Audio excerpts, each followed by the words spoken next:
back, YouTube. So, the unthinkable has happened to me, unfortunately. Picked up some fucking lady from Kennedy Hospital in Cherry Hill, and this was a couple weeks ago. I just haven't had the time to talk about it. I picked up some piece of shit named Kelly that was the in-room nurse for Kennedy Hospital in Cherry Hill, New Jersey. So right off the bat, fuck you, Kelly. Now that we have that understood, let's talk about what Kelly did instead. So Kelly and me started our ride, and we got off to a pretty good conversation. She started asking me about myself. Ladies tell me how her boyfriend smokes weed and stuff, and all this stuff. You know, she likes the same music I do. It seemed like we related pretty well. So as we're talking, I let her know, hey, yeah, I do YouTube videos. I teach sick people and I teach regular people how to cook with it and stuff, since I, you know, the fucking road. Go smoke your meth. So we got off to a pretty good conversation.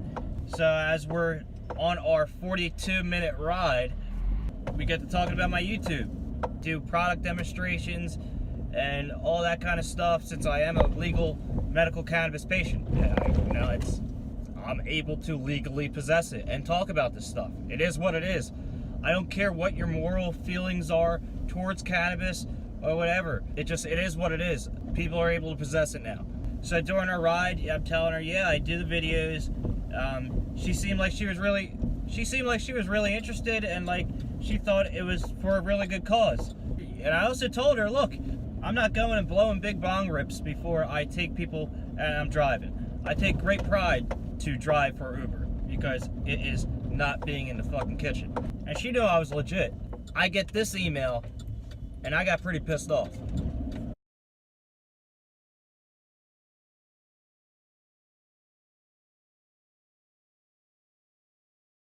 So I saw that, and I was pretty much like, oh yeah, fuck that. I'm not listening to that shit. So I sent them this.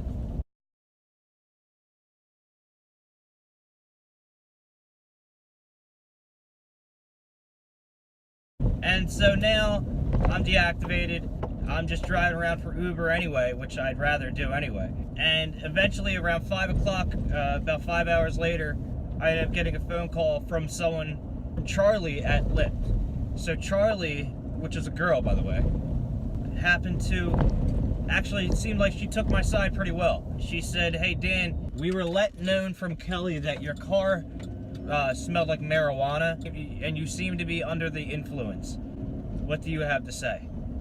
I said, fuck no, not happening, and that's just that.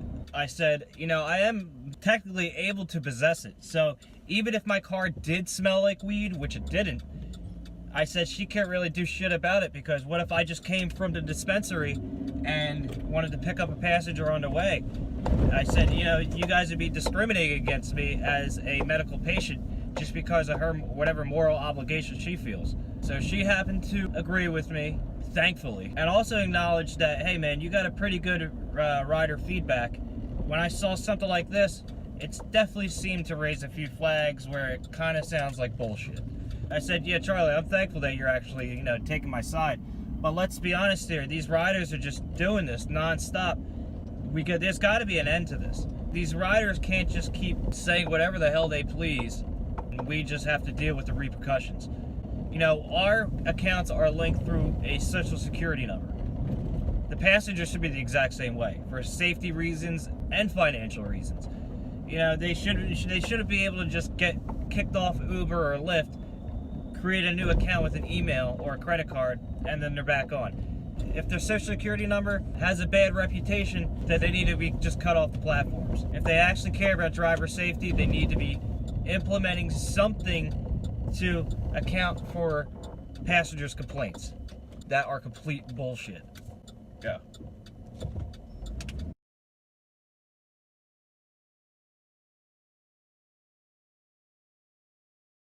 But if you happen to pick up Kelly from Kennedy Hospital in Cherry Hill, which I'm sure some of you probably will, tell her that there's a video on YouTube asking people to find her and kick her in the fucking nuts. She's the in-room nurse, and she's a piece of shit. So if you've been falsely accused by a passenger on Uber or Lyft, let us know in the comments, and let us know how you handled it, and let us know how they handled it as well.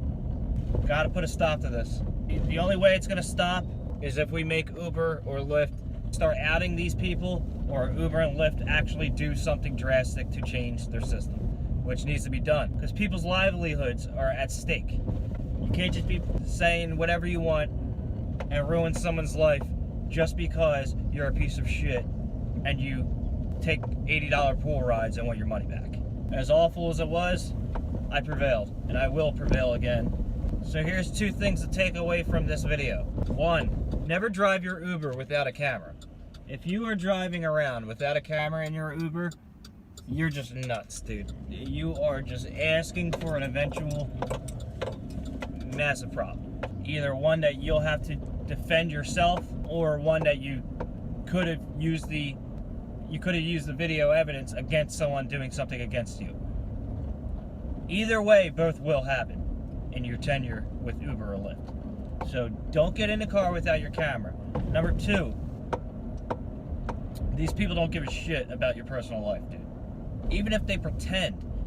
You know, she pretended that she was interested in my personal life just so she could dig into what I'm really into. And then when she got something she could use, she used it. Don't talk about your personal business. These people don't give a shit about what you're going through, and especially the pool riders. Definitely don't. So cameras, keep to your damn selves. Don't forget to hit that bell at the top of the screen. Don't forget to check me out on Instagram at the NJ Chef. Don't forget to like and subscribe to these videos. And as always, drive on.